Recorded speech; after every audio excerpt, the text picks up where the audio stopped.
Hello everyone, welcome to our YouTube channel. आज के session में हम बहुत ही इंपॉर्टेंट टॉपिक डिस्कस करेंगे इंटरनेशनल रिलेशंस का, that is India abstains on UNGA resolution for Russia's removal from Ukraine. अब देखिए, ये टॉपिक बहुत ही इंपॉर्टेंट है। अगर हम रशिया और यूक्रेन के रिलेशंस देखते हैं तो काफ़ी ज़्यादा वर्स हो चुके हैं, अभी तक भी वॉर रुकी नहीं है। तो यहाँ पर क्वेश्चन उठता है, सो रिसेंटली यहाँ पर UNGA ने एक रेजोल्यूशन पास किया था जिसमें इंडिया ने एब्सटेन किया है।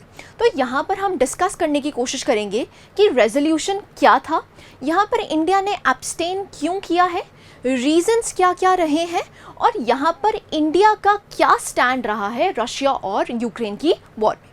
So let's start the session. यहाँ पर सबसे पहले देखते हैं कि ये न्यूज़ में क्यों था।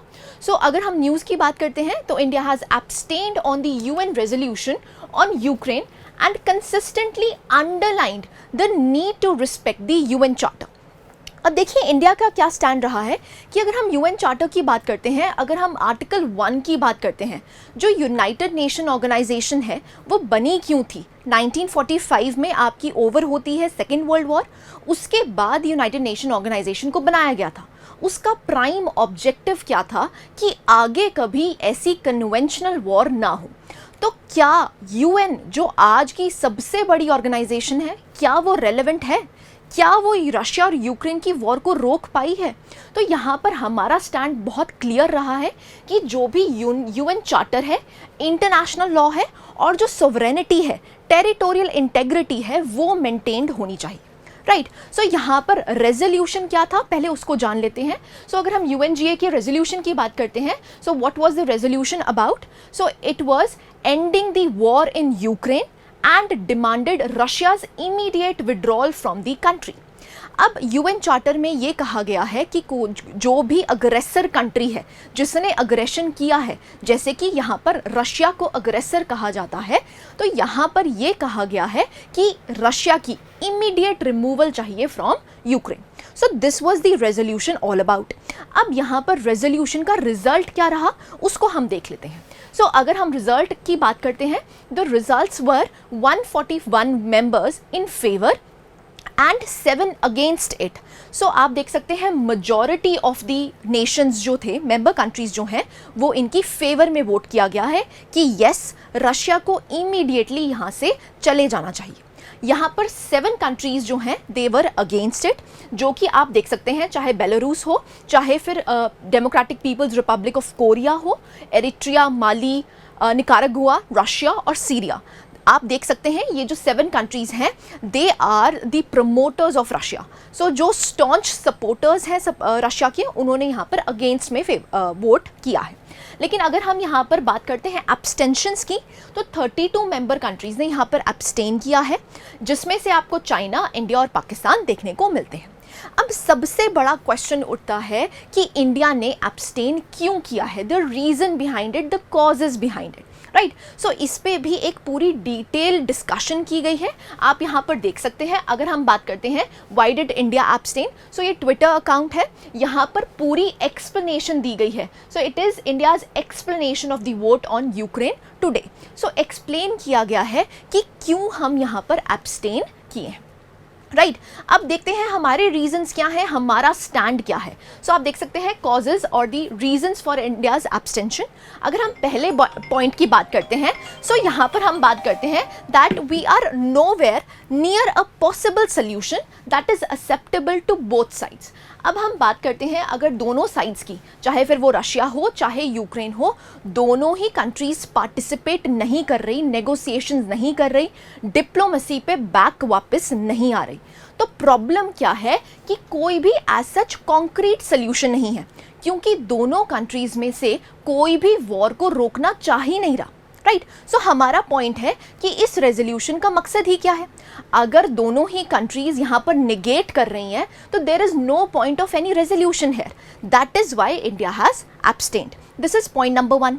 अगर हम पॉइंट नंबर 2 की बात करते हैं तो हम देखते हैं there is no process which leads to a credible and meaningful solution that does not involve either of the two sides। सो यहाँ पर अगर हम बात करते हैं, दोनों साइड्स ही इन्वॉल्व नहीं हैं। अगर हम 2 कंट्रीज़ की वॉर की बात कर रहे हैं, वॉर किसके बीच में हो रही? रशिया और यूक्रेन के बीच में हो रही। अब दोनों ही कंट्रीज जब टेबल पे बैठी ही नहीं है तो इस रेजोल्यूशन का क्या मकसद है?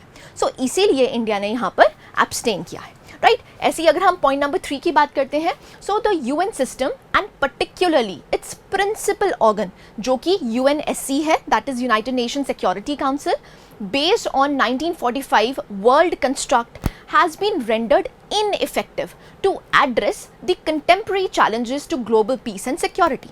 So यहाँ पर यही कहा गया है कि अगर हम United Nations as an organization की बात करते हैं, उसका प्राइम ऑब्जेक्टिव क्या था कि दोबारा कन्वेंशनल वॉर ना हो, लेकिन ये कन्वेंशनल वॉर कितने महीनों से चल रही है, राइट। सो यहाँ पर हम बात कर रहे हैं कि अगर हम यूएनएससी की बात करते हैं, जो प्राइम ऑर्गन है यूएन का, वो ही काफ़ी ज़्यादा इनइफेक्टिव आपको देखने को मिला है।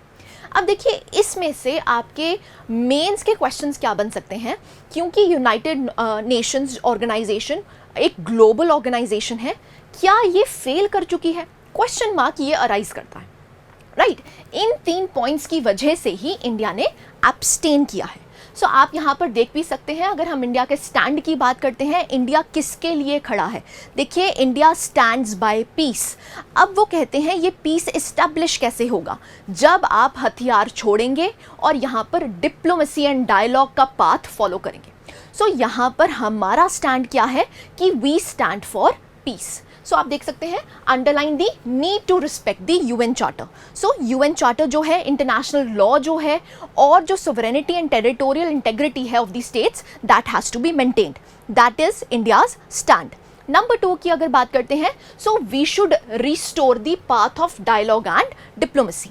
अब वो पॉसिबल कब होगा? जब दोनों नेशंस अग्री करेंगे रेजोल्यूशन के लिए। जब दोनों नेशंस ही रेजोल्यूशन के लिए अग्री नहीं कर रहे हैं, then what is the motive behind doing this, right. So we stand for path of dialogue and diplomacy. Next, हमारी अप्रोच हमेशा ही पीपल सेंट्रिक रही है, जिसमें आपको एग्जाम्पल्स देखने को मिलते हैं। जब भी हम ह्यूमैनिटेरियन असिस्टेंस की बात करते हैं, तो ह्यूमैनिटेरियन असिस्टेंस प्रोवाइड करी गई है किनको? यूक्रेन के जो भी कॉन्फ्लिक्ट जोन्स हैं, वहाँ पर आपको इंडिया का स्टैंड बिल्कुल क्लियर दिखता है, जहाँ पर हम जो भी ज़रूरत की सामान है वो हम पहुँचा रहे हैं, राइट। सो आप देख सकते हैं, अगर हम बात करते हैं ह्यूमैनिटेरियन असिस्टेंस की, so we are taking that necessary steps. So आप देख सकते हैं, humanitarian assistance to Ukraine and economic support to some of our neighbours in the global south under the economic distress. अब देखिए, ये रशिया और Ukraine की वॉर जब से चल रही है, तो आपको देखने को मिलता है कि बहुत से जो फूड है, आर्टिकल्स हैं, फर्टिलाइजर्स हैं, वो बहुत महंगे हो चुके हैं। तो यहाँ पर इंडिया यूक्रेन में ह्यूमैनिटेरियन असिस्टेंस तो दे ही दे रहा है, लेकिन जो इकोनॉमिक सपोर्ट है, जो भी हमारे नेबर्स को इकोनॉमिक सपोर्ट चाहिए, क्योंकि वॉर की वजह से बहुत ज़्यादा इकोनॉमिक कॉस्ट्स बढ़ चुकी हैं, वहाँ पर भी इंडिया हेल्प कर रहा है। सो इंडिया का स्टैंड बहुत क्लियर रहा है कि हम चाहते हैं कि रीस्टोर हो path of dialogue and diplomacy, number 1। And number 2, जो भी इंडिया ने नेसेसरी स्टेप्स लिए हैं, वो नेसेसरी स्टेप्स किसके लिए हैं? ह्यूमैनिटेरियन असिस्टेंस प्रोवाइड करने के लिए हैं। So we are underlining the important objectives of UN charter again, right. So this is India stand. ऐसे ही अगर हम बात करते हैं, सो प्राइम मिनिस्टर मोदी ने भी पुतिन के सामने बोला था, that is today's era is not an era of war. So we should keep in mind that democracy, diplomacy and dialogue will keep the world together. So India का stand यही रहा है कि अगर हमें ये वॉर को रोकना है, बंद करना है, तो हमें we have to restore that points. वो पॉइंट्स कौन से हैं? That is democracy, diplomacy and dialogue. So यहाँ पर आप कोट कर सकते हैं प्राइम मिनिस्टर मोदी का कोट, राइट। सो अगेन अगर हम बात करते हैं, अब देखो क्वेश्चन यहाँ पर सबसे बड़ा क्वेश्चन यही अराइज होता है कि United Nations as an organisation has it failed, right. So यहाँ पर आपसे 2 क्वेश्चंस बन सकते हैं कि यूनाइटेड नेशंस की आप अचीवमेंट्स बता सकते हैं, मतलब इंपॉर्टेंस बता सकते हैं, और यहाँ पर क्या ड्रॉबैक्स रहे हैं, क्या रिफॉर्मेशन की ज़रूरत है यूनाइटेड नेशन ऑर्गेनाइजेशन को। तो क्वेश्चन यही अराइज होता है। तो अगर आप यहाँ पर कीवर्ड्स देखते हैं, तो हम लिख सकते हैं, the Ukraine crisis expose the weakness of the UN system and underscores the demand for democratization of the organization. So यहाँ पर बहुत ही urgent need है कि हम यूनाइटेड नेशन ऑर्गेनाइजेशन को डेमोक्रेटाइज करें। डेमोक्रेटाइज का मतलब क्या है? जैसे कि अगर हम यूएनएससी की बात करते हैं तो यूएनएससी में आपको 5 परमानेंट मेंबर्स देखने को मिलते हैं। वर्ल्ड्स लार्जेस्ट डेमोक्रेसी की कोई भी रिप्रेजेंटेशन आपको देखने को नहीं मिलती। अगर हम अफ्रीका एज एन कॉन्टिनेंट की बात करते हैं, उनकी रिप्रेजेंटेशन भी देखने को नहीं मिलती। तो ये जो ऑर्गेनाइजेशन है ये सुपर एलीट है, number 1। Number 2, it is biased towards the waste.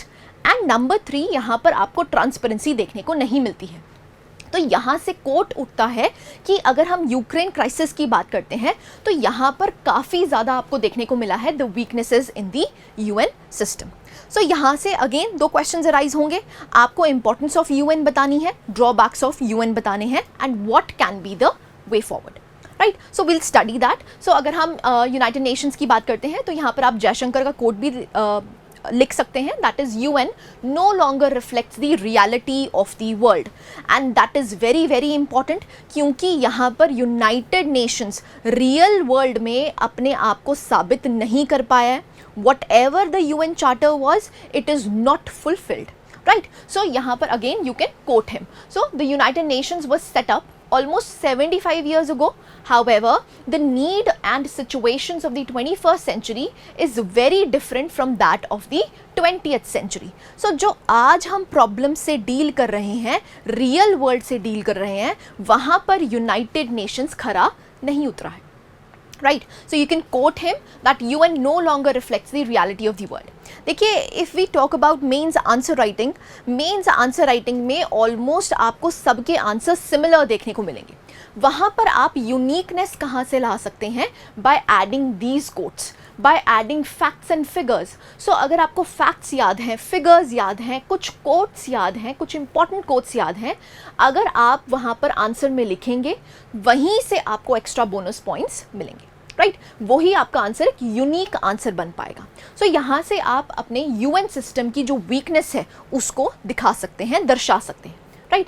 So importance of UN की अगर बात करते हैं तो number 1 is maintain the international peace and security, number 2 is protect the human rights, number 3 is deliver humanitarian assistance, number 4 is promote sustainable development, and number 5 is uphold the international law. अब देखिए, ये importance है, बहुत से instances में UN ने काफ़ी अच्छा काम भी किया है, बट अगेन यहाँ पर आपको लूप होल्स देखने को मिलते हैं in the functioning of the United Nations. So यहाँ पर ऑलमोस्ट हर पॉइंट में आपको कोई ना कोई एक नेगेटिव पॉइंट देखने को मिल जाएगा, जैसे कि हम रशिया यूक्रेन वॉर की बात कर रहे हैं। तो क्या ये अपहोल्ड कर पाया इंटरनेशनल लॉ को? नो। क्या ये ह्यूमन राइट्स को प्रोटेक्ट कर पाया? अगर हम बुच्चा मैसेकर की बात करते हैं, क्या वहाँ पर ह्यूमन राइट्स वायलेट नहीं हुए? सो यहाँ पर हम बात करते हैं द यूएन, जो यूएन ऑर्गेनाइजेशन है उसमें काफ़ी ज़्यादा वीकनेसेस आपको देखने को मिलती हैं, right? So this is the importance. अब अगर हम बात करते हैं ड्रॉबैक्स की, सो आप ड्रॉबैक्स में लिख सकते हैं, सबसे पहला क्या है? Veto powers of the permanent members. अब ये जो वीटो पावर दे रखी है, प्रिविलेज दे रखी है आपने 5 परमानेंट मेंबर्स को, यही सबसे बड़ा मुद्दा है। क्यों? क्योंकि यहाँ से आपके जो इफ़ेक्टिव स्टेप्स हैं वो फॉलो नहीं हो पाते। क्यों? क्योंकि कोई ना कोई वीटो कर देता है। सो यहाँ पर जो यूएनएससी एज एन ऑर्गेनाइजेशन है, जो कि प्राइम ऑर्गन है यूनाइटेड नेशंस का, वो ही प्रॉपरली वर्क नहीं कर पा रहा, right? So it is ineffective. Next, अगर हम बात करते हैं non binding nature of UNGA resolution. अब देखिए, इंडिया का ये भी स्टैंड रहा है कि अगर यूएनजीए रेजोल्यूशन करवा रहा है, उसकी कोई बाइंडिंग नेचर तो है नहीं, तो what is the point of getting that resolution done? So यहाँ पर नॉन बाइंडिंग नेचर आपको देखने को मिलती है यूएनजीए की, राइट? नंबर 2, नंबर 3 की अगर बात करते हैं, जो भी बॉडीज़ एग्जिस्ट करती हैं यूनाइटेड नेशंस में, वो आपको they are lacking transparency, accountability and democratic processes. So आप देख सकते हैं कोई भी ट्रांसपेरेंसी नहीं है। फॉर एग्जाम्पल, अगर यूएनएससी के 5 परमानेंट मेंबर्स हैं, अगर एक ने वीटो कर दिया है तो वो वीटो किस बिना पे किया है वो कुछ भी नहीं पता लग पाता है। सो यहाँ पर कोई भी ट्रांसपेरेंसी और अकाउंटेबिलिटी नहीं है। तो इसीलिए यहाँ पर यूएन का जो ऑर्गेनाइजेशन है उसकी रिफॉर्मेशन की ज़रूरत है, राइट। नेक्स्ट अगर बात करते हैं तो आप देख सकते हैं फाइनेंशियल डिपेंडेंसी है ऑन दी डेवलप्ड नेशंस। तभी हम कहते हैं कि United Nation organization is biased towards waste.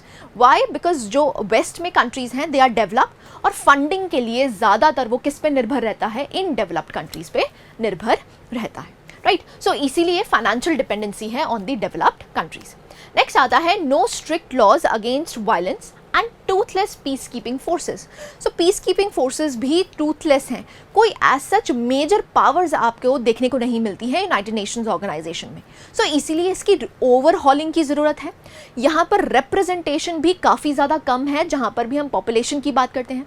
According to the population यहाँ पर रिप्रेजेंटेशन होनी चाहिए, जो कि आपको देखने को नहीं मिलती है।